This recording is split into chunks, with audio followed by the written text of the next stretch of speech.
নমস্কার বন্ধুরা, আমাদের চ্যানেলে সকলকে স্বাগত জানাই।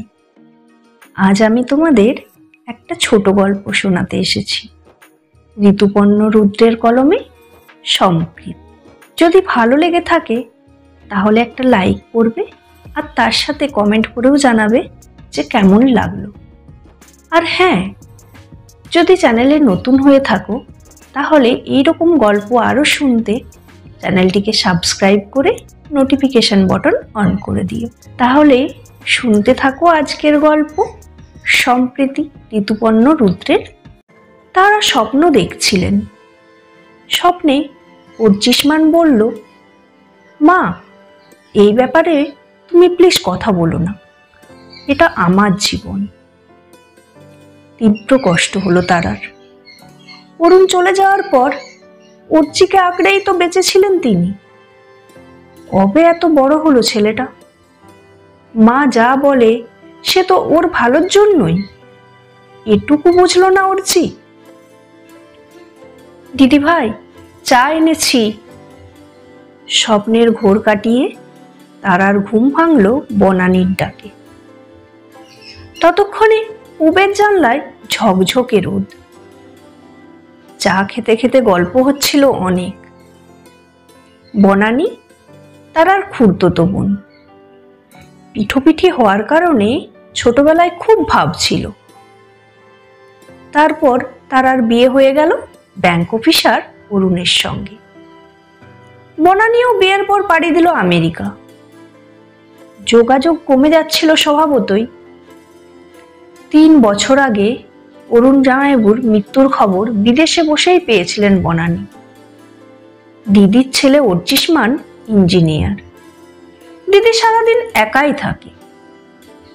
সম্প্রতি দেশে ফিরে কলকাতার উপকণ্ঠে এই দিগন্ত আবাসনে ফ্ল্যাট কিনেছেন বনানী। দিদিকে আসতেও বলেছেন কয়েকবার, তারা কিন্তু রাজি হয়নি। না রে বনি, আমি না থাকলে অর্চির অসুবিধে হবে, জানিস তো ছেলে আমার মা অন্ত প্রাণ। অথচ সেই দিদি 2 দিন আগে নিজেই ফোন করে বনানীর কাছে এসে 7 দিন থাকবেন বললেন। বনানী অবাক হলেও খুশি হয়েছেন। গতকাল এসেছেন তারা। দিগন্ত আবাসনের পশ্চিম দিকে মস্ত সবুজ পার্ক আর একটা লেক আছে। লেকের জলে আকাশের মেঘ আর পাশের বাংলো বাড়িগুলোর ছায়া পড়েছে। হ্যাঁ রে বনি, বিকেল বেলায় ওদিকে বেড়াতে যাওয়া যায় না? কি সুন্দর ফুল ফুটেছে, জিজ্ঞেস করেছিলেন তারা। যাবি না কেন দিদি, আজই যাস। দেখবি কত মানুষ পার্কে আসবে। আমারও ইচ্ছে করে, কিন্তু পায়ের ব্যথার জন্যই যাওয়া হয় না। বিকেলে চা আর বনানীর তৈরি কেক খেয়ে হাঁটতে বেরোলেন তারা। কত মানুষ হাঁটছে, গল্প করছে। ফেব্রুয়ারির মাঝামাঝি, তবুও রাস্তার 2 ধারে ফুটে উঠেছে গাঁদা আর পিটুনিয়া। তাদের ফাঁকে ফাঁকে খেলা করছে বাচ্চারা। একপাশে মায়েরা হাসি গল্পে মত্ত। কিছুক্ষণ হেঁটে ক্লান্ত তারা একটা বেঞ্চিতে বসে পড়লেন। বাড়ি থেকে আসার আগে অর্চিকে বলে এসেছেন সে যা ভাববে তা করতেই পারে, তিনি সেই সিদ্ধান্তের শরিক হবেন না, আবার বাধাও দেবেন না। অর্চিষ্মান চুপ করে শুনেছিল।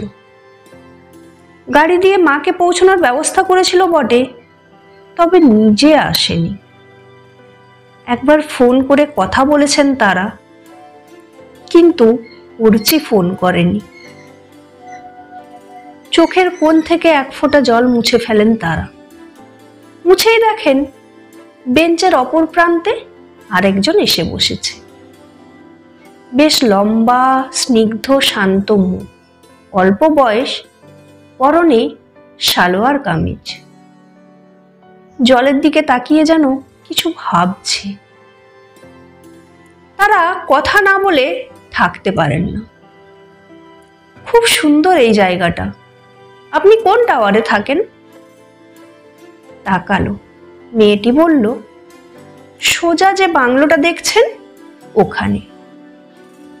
আমি বোনের বাড়ি এসেছি, টাওয়ার 1-এ। তুমি বুঝি ছাত্রী? এই দেখো, তুমি বলে ফেললাম।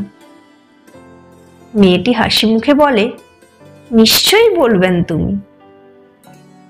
আমি অনেক ছোট। না আন্টি, পড়াশোনা শেষ আমার, এখন একটা ব্যবসা করি। ব্যবসা শুনে থতমত খেলেন তারা। কিসের ব্যবসা?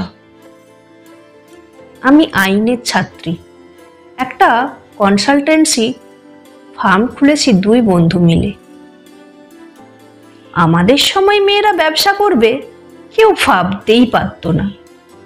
আমাকে তো বাবা গ্র্যাজুয়েশনের পরেই বিয়ে দিয়ে দেন। তোমার বাবা চাকরি করেন নাকি উনিও উকিল?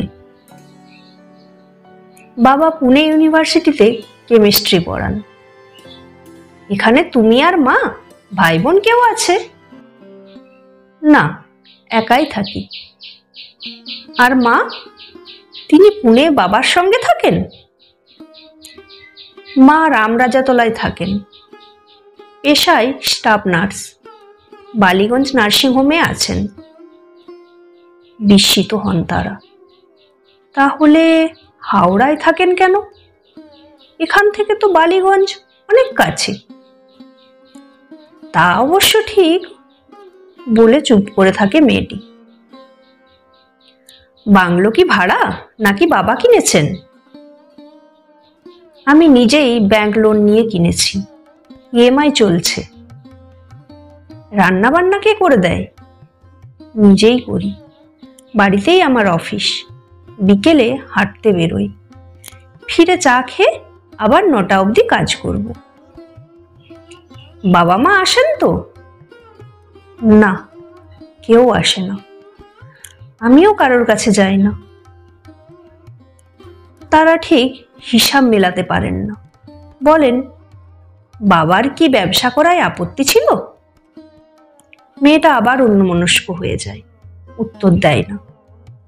21 বছর আগের একটা দিন মনে পড়ে তার, যেদিন একটা ছোট্ট মেয়ের 5 বছরের জন্মদিন ছিল।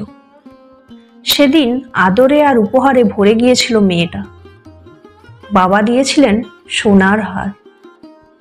স্মৃতি বলে, তার 1 বছর বাদেই শুরু হয়েছিল অশান্তি। প্রথম প্রথম তাকে আড়াল করে ঝগড়া করত বাবা মা। খুব ভালো না বুঝো, এটুকু বুঝতো কোনো মহিলাকে নিয়ে কথা হচ্ছে দুজনের। পরের দিকে আর আড়াল থাকতো না। তেমন সর্বদাই চিৎকার শোনা যেত বাড়িতে। প্রথম যেদিন বাবাকে মায়ের গালে সপাটে চড় মারতে দেখেছিল মেয়েটা, সেদিন সে কেঁদে উঠেছিল। ঠাকুমা তাকে নিজের ঘরে নিয়ে গিয়ে জড়িয়ে ধরে বসেছিলেন অনেক। তারপর একদিন স্কুল ছুটি হতে ফিরে দেখে মেয়েটা বাড়ির অর্ধেক জিনিস নেই। বাবা আর ঠাকুমাও নেই। মা বলেছিল ভাড়া বাড়ি নিয়ে চলে গেছে বাবা, ঠাকুমা চলে গেছে কাকার বাড়ি। খুব কেঁদেছিল মেয়েটা, কিন্তু কেউ ফিরে আসেনি। মায়ের তখন রোজগার সামান্য। বিলাসবহুল জীবনে অভ্যস্ত মেয়েটা সবই একে একে বাদ পড়ছিল। সবচেয়ে অসুবিধা হলো একা থাকার। আগে স্কুল থেকে ফিরে ঠাকুমার কাছে থাকতো, এখন ফিরে দেখতো কাজের মাসি বসে আছে। সে কোনো মতে 2 মিনিটে নুডলস বানিয়ে দিয়ে চলে যেত। একটা 7 বছরের মেয়ে খুব বুঝদার হয় না। মেয়েটাও নানা দৌরাত্ম্য করে বেড়াতো, সারা দিন টিভি দেখতো, কখনো আশেপাশের বন্ধুদের জুটিয়ে রাস্তায় খেলতো, ধুলো মেখে একা একা ঘুরে বেড়াতো। মায়ের রেখে যাওয়া পয়সা দিয়ে চিপস কিনে খেত। সন্ধেবেলা দিদিমণি পড়াতে এলে ঘুমিয়ে পড়তো। মা ফিরলেই পাড়ার লোক, দিদিমণি সবাই নালিশ করত। মা ক্লান্ত শরীরে বোঝাতো মেয়েকে, এক একদিন মারত।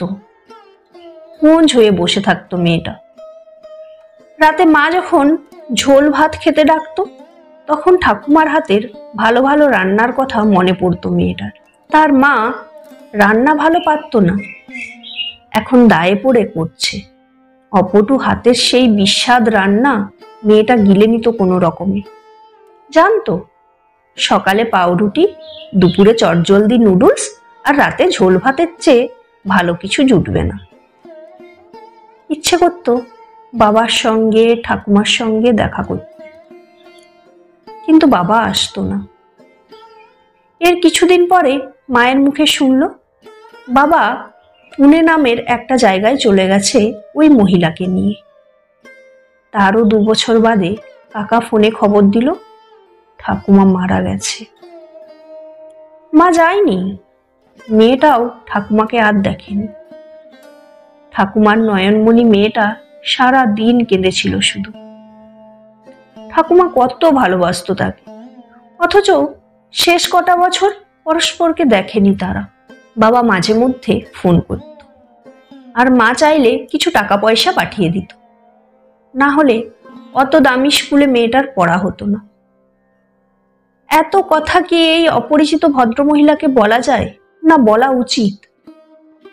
তবুও বলতে ইচ্ছে করছিল মেয়েটার।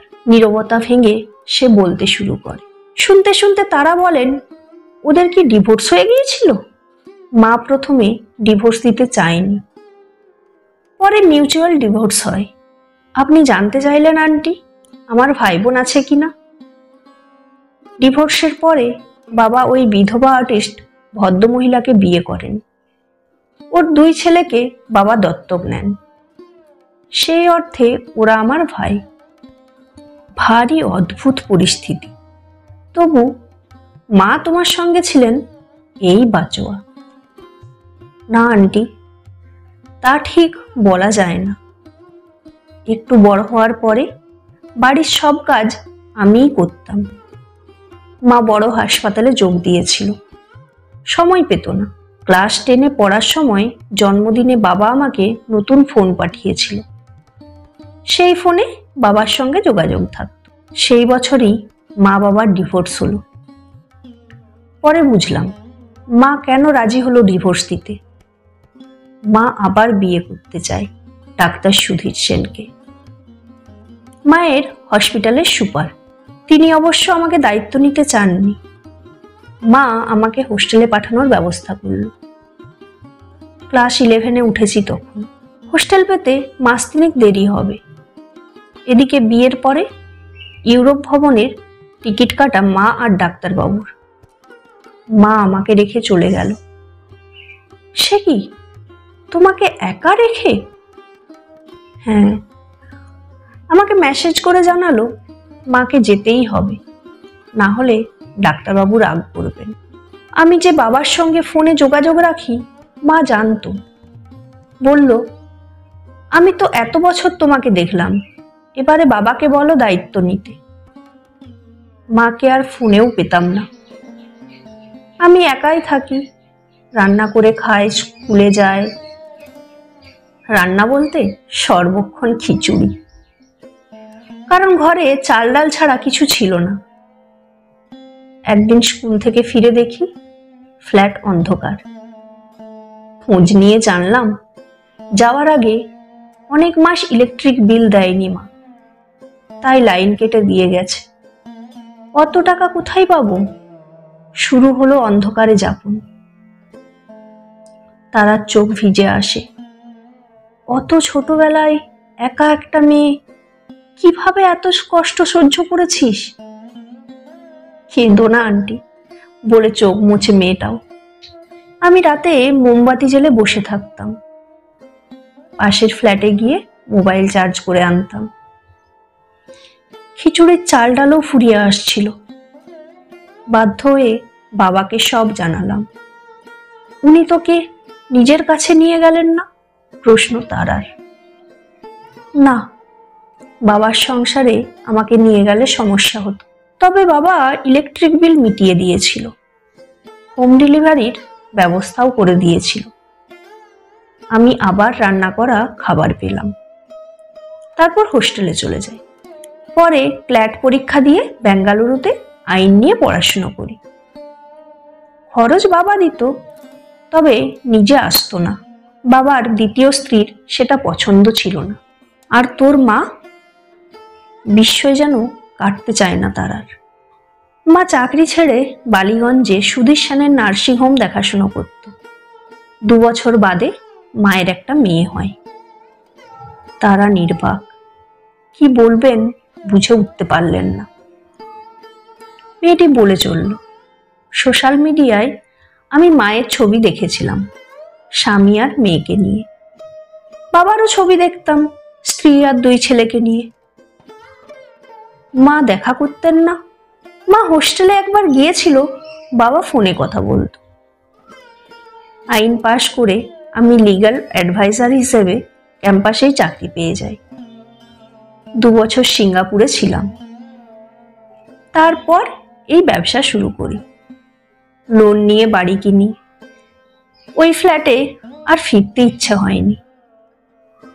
তারা শ্বাস ফেলে বলেন, তোর মতো মেয়ে আমি দেখিনি রে। এত সাহস, এত মনের জোর, এই অবস্থায় পড়াশুনো করে নিজের পায়ে দাঁড়ানো ভাবা যায় না।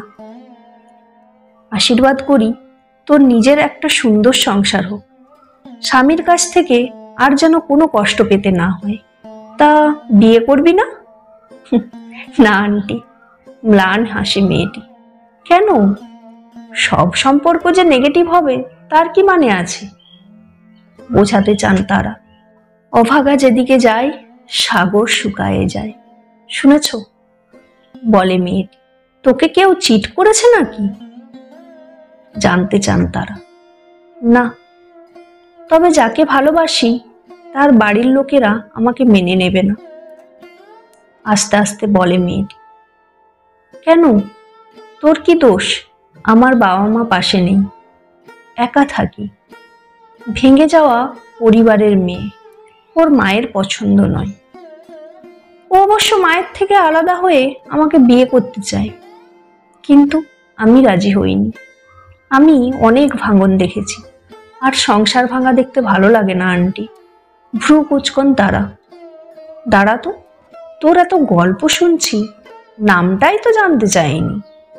মেয়েটি খুব আস্তে আস্তে বলে, আমার নাম সম্প্রীতি। যেন একটা না মেলা অঙ্ক মিলে যায় তার আর। বুঝেছি বুঝেছি। উফ, শোন, অনেক ভুল ভেঙে গেল আজ। ভাঙা ঘরের মেয়ে আবার কি রে? এত যার মনের জোর, সে যে কোনো সংসার সুন্দর করে গড়ে তুলবে। যাকে ভালোবাসিস তাকে নিয়ে নতুন ঘর গড়তে হবে বই কি। চিন্তা করিস না, তার মা সানন্দে মত দিচ্ছে। আশীর্বাদ করি সুখী হও। আমি বনিকে সব বলে কালই বাড়ি ফিরব। আয় দেখি, কাছে আয়। সম্প্রীতিকে বড় আবেগে জড়িয়ে ধরেন তারা। দিগন্তের পশ্চিম প্রান্ত তখন লাল। লেকের জলে তার রং ছড়িয়ে আছে। পাখিরা বাসায় ফিরছে একে একে। আকাশে ফুটে উঠেছে সন্ধ্যা তারা। একটু বাদেই পূর্ণিমার চাঁদ উঠবে। সেই আগামী জ্যোৎস্নায় মিশে রইল সম্প্রীতির অশ্রুজল।